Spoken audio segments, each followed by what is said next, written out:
Hello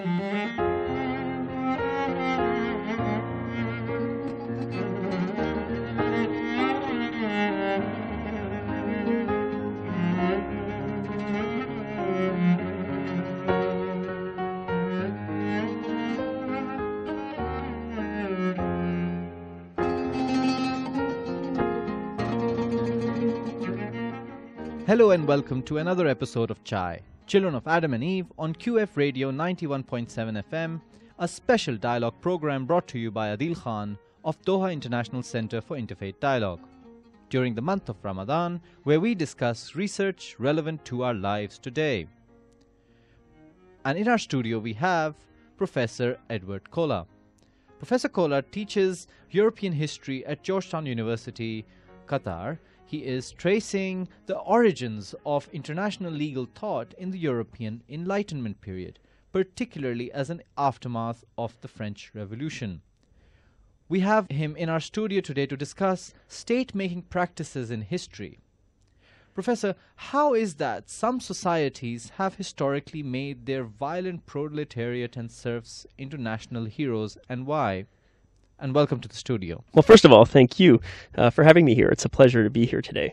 The question you ask about proletariat and serfs into national heroes and the transition via revolution is one that I find fascinating. My area of research, as you mentioned, is the French Revolution, and it's often held up as the moment when the people, the proletariat, the peasants, really transitioned not only to national heroes, but into the very idea of the nation itself. This is what was so fundamentally important about the French Revolution, this transition of the state going from being, in France at least, the patrimony of the king, the French king, the great-grandfather of the king at the time of the French Revolution, Louis XIV, famously, although we're not quite sure if he actually ever said it, it's a famous quote nonetheless. In French he said, "L'État, c'est moi," the state is me, that literally his physical body personified the French state. There was a transition during the French Revolution to the state being the embodiment of the theoretical totality of the nation. And so, yes, some individual heroes came out of that process, great orators of the early revolution like Mirabeau, somewhat more complex figures like Robespierre, who was both a great champion of the people and the people's will in politics, but also quite a paranoid figure who also led the French government through the period known as the Terror. And of course, the hero or anti-hero of the French Revolution, the most famous of them all, Napoleon Bonaparte, who rode his military victories during the French Revolutionary Wars to a position of political dominance that he continued to hold, he claimed at least, in the name of the people. One of the things that was very interesting about when Napoleon, this great, revolutionary figure, set up his empire in the aftermath of the French Revolution, he did so not claiming monarchical authority in the way that the older kings of France had done, but instead saying that he was ruling in the name of the people, on behalf of the people. So he maintained that idea of the people's will being the fundamental political basis of the state, which, like I said, is the big innovation of the French Revolution in European history. Is the expression "the king's two bodies" also comes from that period of history then? Precisely, exactly. That the king has two bodies. One is his physical corporal self, and then the other is the theoretical body of the state, which is behind the famous line when the king or queen of England dies, they say, "The king is dead, long live the king." That the physical king who has just passed, the sort of mortal man or woman has passed, but the person of the theoretical monarch who represents the state never dies. Is there an idea of divine kingship in this European notion, perhaps traced back all the way to the Roman Catholic state? Absolutely, yeah. Especially in the early modern period, the idea of a religious underpinning to European monarchy was huge. It wasn't a medieval concept so much. In the medieval period, there was more of a sense of sort of corporate statehood, that different elements of the state had important roles. But it was really in the early modern period, at the time really of the development of European absolutism, that this idea that the king has absolute authority, and one of the many bases for that authority is that it came directly from God. And so James I of England was a big advocate of the divine right of kings, claiming essentially that my authority drives directly from God and no earthly authority can question me. What's interesting, you mentioned the Catholic Church, is that various kings use this principle in their struggles with the church itself, to say that my authority comes directly from God, and therefore even God's representative on earth, the Pope himself, can't necessarily question my authority. So the divine right of kings, it wasn't just a claim to power vis-a-vis the people, but also power vis-a-vis one of those great authorities of the Middle Ages, like I said, that many kings actually had to share authority with, like the Catholic Church. It was part of a power struggle in the early modern period, actually, against, in large part, the Catholic Church. So if this is the underlying idea behind political theology of, say, European and early modern European conceptions of the state, how did political theological ideas transform into modernity? Well, that's a great question. A lot of what is behind not just absolutism, but the modern state as it developed in the early modern period was actually, in the European context, a rejection of religion. And it comes out of the wars of religion in Europe. During the wars of religion in Europe, which followed the Protestant Reformation, the very idea of authority, of a centralized religious authority, was challenged in a way that led a number of philosophers to question the very notion of truth, the very notion of absolute values. And so you have, starting with Hugo Grotius, someone who questions the idea of all of what has underpinned society up until that point. And so he thought back to what he called a theoretical state of nature, the environment in which men and women lived before the advent of society. And he tried to develop a notion of value, a notion of law and rights based on that theoretical state of nature.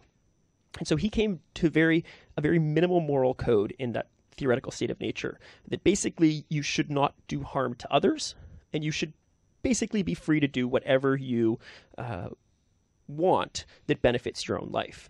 And Grotius even went so far as to say, and this was quite controversial at the time, he wasn't an atheist, he did believe in God, but he said these values of wanting to protect one's own life and wanting basically to live as enjoyable life as one can would be true even if God didn't exist. Now, he doesn't say God doesn't exist, but he said this is so true, it's so natural, it would be true even if God didn't exist. And this is the origin of modern natural law theory. Now, the next person to pick up this idea is Thomas Hobbes. And Thomas Hobbes says, yeah, this theoretical state of nature is the building block for our modern for ways to think about the modern world. But the theoretical state of nature is not as pleasant as Grotius describes it. On the contrary, in the theoretical state of nature, if I'm trying to protect myself, the most effective way to do that is to eliminate all threats. So Hobbes famously called the theoretical state of nature a war of all against all, where he said life would be nasty and brutish and short.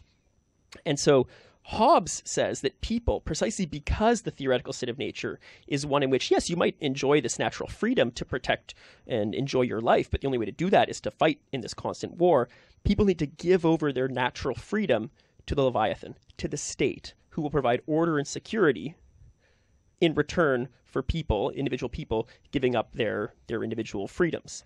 And that's the origin of absolutism, this idea that you have to give over your power to an absolutist king or a Leviathan who will provide order and security, and you, in turn, lose your freedom.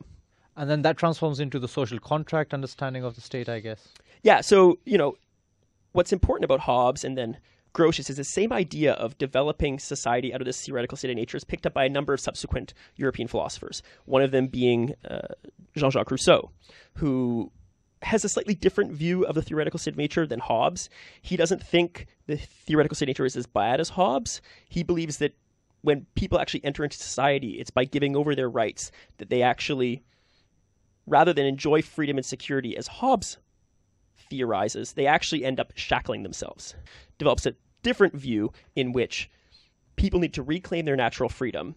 They need to, shed their chains, and in so doing, create a political system based on the collective general will of all. And this is the idea that, to go back to the French Revolution now, gets picked up by French revolutionaries who say that the king's sovereignty is no longer the appropriate starting point to create the state in France. It's the collective general will of all French people that should form the basis of the state. Now, that's all well and good in theory, but in practice, how do you consult 40 million French people in 1789 over what their general will represents? That, in practice, is a much more difficult proposition and leads to a lot of bloodshed, frankly, during the French Revolution. How the natural state, which these authors talk about, how does it relate to a religious conception of the natural state, if any?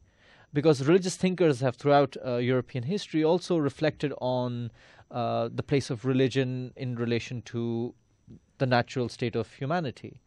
Yeah, that's a very good question. And there have been iterations of natural law that preceded Grotius and Hobbes that were based on religious sources. The most famous medieval source of natural law is often described to be St. Thomas Aquinas and is called Thomas Natural Law, which is a natural law that is derived from reading the Christian theological corpus and sort of trying to discern common trends across the Old and New Testament that we can sort of say are what God has revealed to us to be natural law that transcends individual human societies.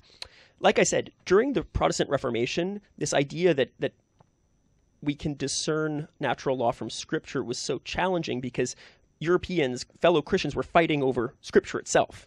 And so this is what I said, leads Grotius and Hobbes to find a new basis for natural law, which even though they were still men of religion, Hobbes maybe not, Grotius, yes, they did say that in this theoretical state of nature, in this thought game they're playing, they were developing these values that they thought even without a God would nevertheless be true.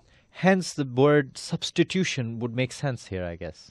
The substitution of God's system of for humanity for Grotius system or Grotian system of humanity or Hobbesian system for human organization. Yeah, I think this is where many people see a transition to what they call the secular European state.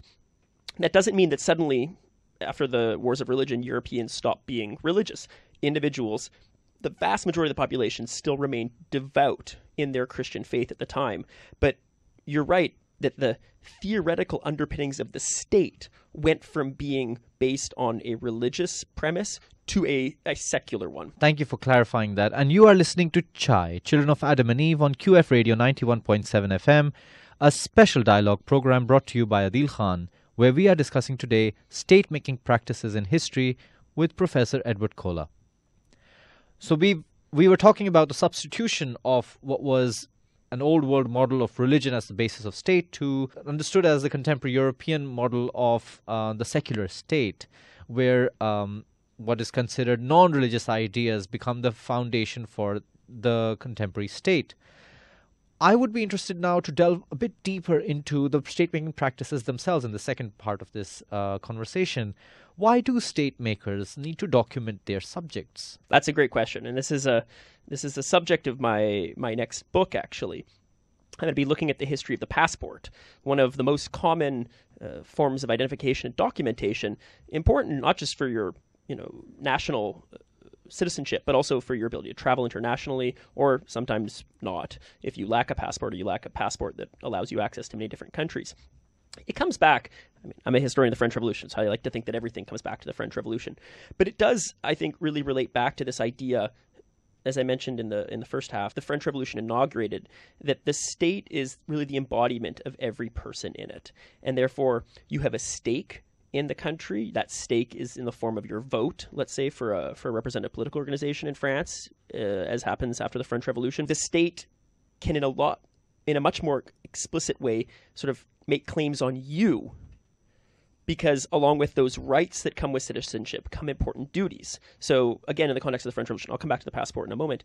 For the first time, the French institute a citizen army in 1793 at the height, the most sort of difficult moment of the French Revolutionary Wars, in what's called the levée en masse, the Great Rising. The revolutionary government conscripts every able-bodied male French adult into the army. So this idea that, yes, you have a stake in the state. Your participation in the collective will of the state is the embodiment of the state's sovereignty. But on the other hand, you owe much to the state. The state can ask you and require you to come and fight and die in wars on its behalf.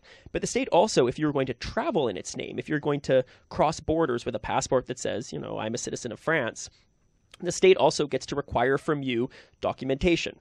They get to require from you, passports and fingerprints and photos and whatnot. So that sort of reciprocal relationship between you and the state, although the state embodies you, because the state embodies you, it can ask that much more of you. And one of the things they can ask of you is vital statistics in a way that, the early modern French kingdom didn't ask of its subjects. It partially didn't ask this of its subjects because it didn't have the wherewithal to collect that much information. That's another aspect to the story, that just over the 19th and 20th century, as state government practices get more robust, they can actually collect this information. But theoretically, the idea behind it, I think, is that precisely because you are part of the state can require this information of you because you and the state are not alien to one another. You are essentially one and the same. So is there a relationship between passports and the territorially bound imagination of states as well? Absolutely. Because until you had territorially bound states, until you had this idea of a discrete border between France and Germany or France and Spain, which really for a long time in the early modern period didn't exist, why would you need documentation to cross that border if that border doesn't even really exist? In the early modern period, there were different types of what we would now call borders, but they weren't necessarily tied to international lines of demarcation, let's say, in the Pyrenees Mountains between the kingdom of the French, sovereign and the Spanish king. There would be, within France itself, there would be different customs regimes between different provinces of France. So if you're a merchant, let's say, trading between one part of France and another, you would have to cross sometimes a number of different custom boundaries and pay taxes to move goods within this single country. There would also be, back to the wars of religion during the time of the Protestant Reformation, different cities would have different confessional statuses. So to enter a city in the south of France, you'd have to prove you're a Protestant, say, if it's a special town and enclave for Protestants or for Catholics. And so this idea of boundaries wasn't, at the time at least, an international phenomenon. The boundaries between what would have been the territory of the King of France and the King of Spain, there would be people who would live and trade on either side of those borders, sometimes with fewer boundaries than there would be between, two French provinces.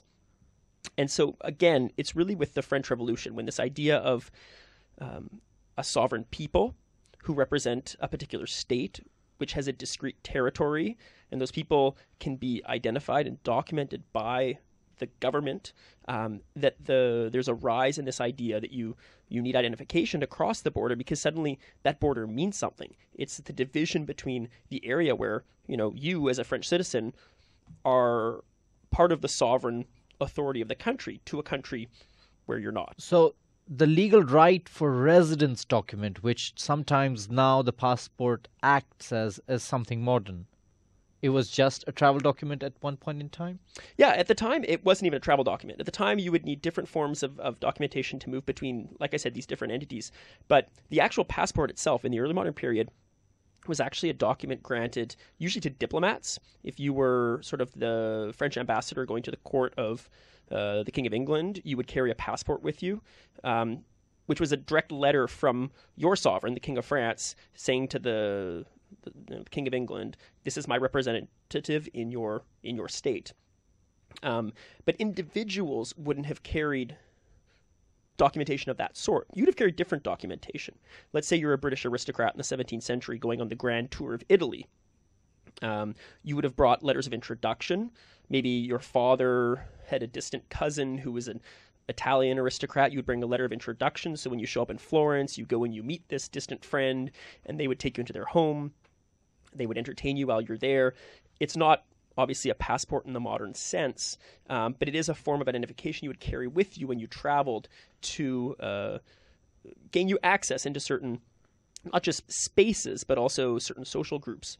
But the actual phenomenon of the modern passport is a 19th and 20th century phenomenon. And then the creation of the nation states, of course, perhaps tallies with the creation of European empires as well in the same time, more or less?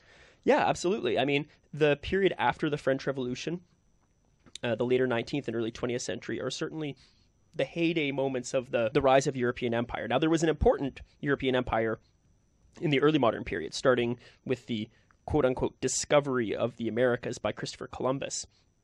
But that empire was challenged, most obviously during the American War of Independence, when Britain's most valuable colony at the time, the 13 American colonies, gained independence. So it was after the French Revolution that you see the rise of what is often called by European historians second wave European empire, which is the empire that we think of today when we think about European empire. We think about European empire in Africa, the scramble for Africa of the 1880s and 1890s, European empire in India, the Raj, which predated the French Revolution, but really entered its heyday in the 19th and early 20th century. East Asia as well, and of course in the Middle East. How did the newly emerged nation states, how did they justify their right to rule over other people to their own people? They would use a number of different justifications. Some would be a sense of European superiority. There's a famous saying about sort of, in French, the civilizing mission, mission civilisatrice, that what Europeans are doing is they're going and they're bringing many of these ideas, not just European-style economic advancement or industrialization, but also forms of government, forms of political organization that one day would, ideally take root in all these places that Europeans were visiting. That moment was thought to be quite far down the line. In the interim, of course, the Europeans needed to be there to help let these ideas and these institutions take root. All the while, Europeans are able to sort of enjoy a very privileged position, enjoy a position of economic exploitation. But the sort of justification behind it was this idea that we're bringing these European forms of government that represent progress and represent modernity to the rest of the world. That was a very important idea during this period of modern European colonialism, which frankly is quite different from the early modern period that I know better, that I study better. I mean, back to Hugo Grotius, who I mentioned before. He was a great advocate of Dutch empire at the time for many of the same reasons that he that link to what I was saying before about the development of the state. But it was based in this idea that, in the theoretical state of nature, so long as you don't harm others, you are allowed to do what you need to make your life as pleasurable as possible. So you can trade. In this theoretical state of nature, you see someone who has a lovely date palm tree. You can't take their dates necessarily, but if there's a free tree next to it, you can go and you can take dates from that tree. And so in early modern empire, the justification was Europeans traveling in this great age of discovery. If they discover areas or places that aren't being exploited economically, if they're not necessarily the property of others, Europeans can show up. They can set up, trading stations. They can set up, imperial stations in these places and just benefit from the natural bounty of the area. In theory, at least, other peoples could have shown up in continental Europe if there were areas that were not being exploited and benefited from the same natural right to trade and to travel as Europeans were benefiting from in all these other parts of the world. Obviously, this is a justification that serves Europeans better than it served anyone else. But that was the theory behind it. It didn't have this sense of European superiority that came into second wave European empire that really, theorized the underpinnings to European empire as being European superiority and the need to bring European civilization to all these other peoples. There's often an alternative story told, for example, by historical anthropologists who try to narrate a story that the alterity or the difference which was created within the European sphere itself of conflict was primarily linked with the age of discovery and the age of finding other people and being face to face with them in the colonies. But is that a narrative which is worth its grain, do you think? Oh, absolutely. I'm talking merely on the level of theoretical justifications. I mean, that's where my research mostly lies, in the realm of sort of abstract political and legal theory. What's actually going on in reality can sometimes be a lot more complicated. For example, back to Christopher Columbus. I mean, one of the things that was very important in being sort of a sociological explanation for Spanish imperialism in the 1490s was this was the moment of the Reconquista. when Spain or the Iberian Peninsula was freed, so to speak, from the last Islamic rulers in Grenada in 1492, precisely the same year of Christopher Columbus's trip to America.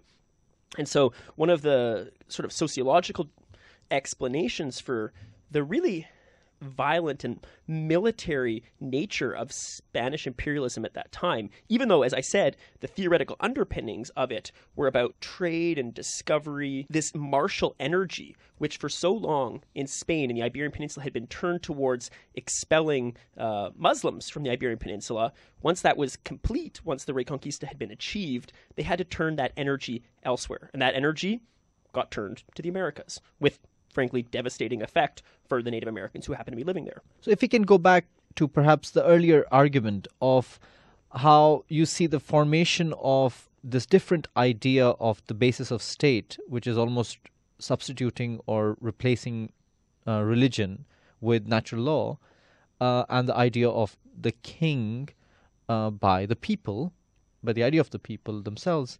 How do you see this replacement or substitution in relation to how these ideas are then transmitted into the colonies?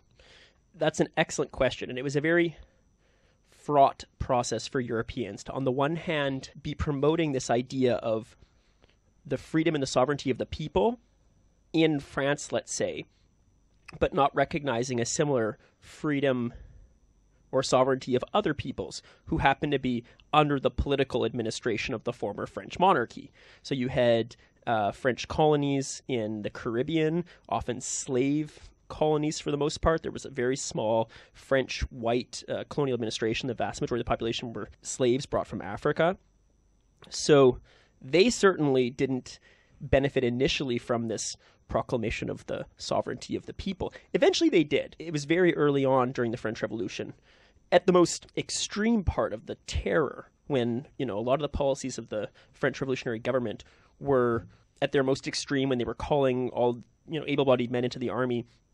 This is also the moment that there was the most extreme embrace of these revolutionary principles to say, actually, no, we should extend not just freedom, but a participation in the state to everyone, including slaves in the former French colonies. And so they did abolish slavery in the period of the terror. It was very soon thereafter reconstituted, which is why there ultimately was another slave revolt in what became Haiti, which became the second independent state in the Western Hemisphere, when Napoleon, again, less for ideological reasons than for, what in American politics you would today call lobby interests. His first wife's family came from the colonies. That's where their wealth derived from, and so they were very upset with this freedom for the slaves, and so that was very much a reason. He had his wife's family telling him, no, you gotta reinstitute slavery. And so when slavery was reinstituted, this really caused a new slave revolt in Haiti, in what was then the French colony Saint Domingue, that ultimately led to freedom for Haiti. Linking to the question of Haiti and if you will allow me the term high culture thought in Europe, there emerges Hegel at the time of Haiti as well. And Hegel is all about the slave-master relationship in his philosophy. So is there a link between realpolitik and the politics of the colony and colonizer, and how European philosophy seems to be coming up with new and new ways of reconceptualizing relations in the state? Absolutely. Absolutely. I mean, all of history, not just European history, is a struggle between, or a dynamic relationship between ideas and sort of facts on the ground. And so, these revolutions are particularly good moments in which to study this tension, because they're the moments when often philosophical principles are most enthusiastically embraced as the basis for political systems. And yet there are also, very entrenched interests, very competing values that are play, sometimes leading to civil war. And so you do see this acute tension between the ideas and then the reality playing out before your very eyes. And it's funny you mentioned this master-slave relationship in Hegel, because I'm teaching a course on revolutions this semester at Georgetown. And one of my students wrote her paper for my revolutions class, precisely on the master-slave relationship and how it reflects the French Revolution, and then how the French Revolution ultimately spreads to Haiti, and you actually see a slave revolt against their masters. So can you draw parallel links between perhaps, which is our context, the predominantly Muslim world, relations with the colonies in terms of this dynamic between ideas and facts? Are there instances where recent European thought gets influenced by relations with the Indian subcontinent or in North Africa? These were all areas that experienced this tension that I described as being very acute in the case of Haiti, but there was across the board in European empire, where there was this idea of an underpinning based on the European state that is predicated on freedom and sovereignty for its peoples, and yet that state is exploiting and oppressing another.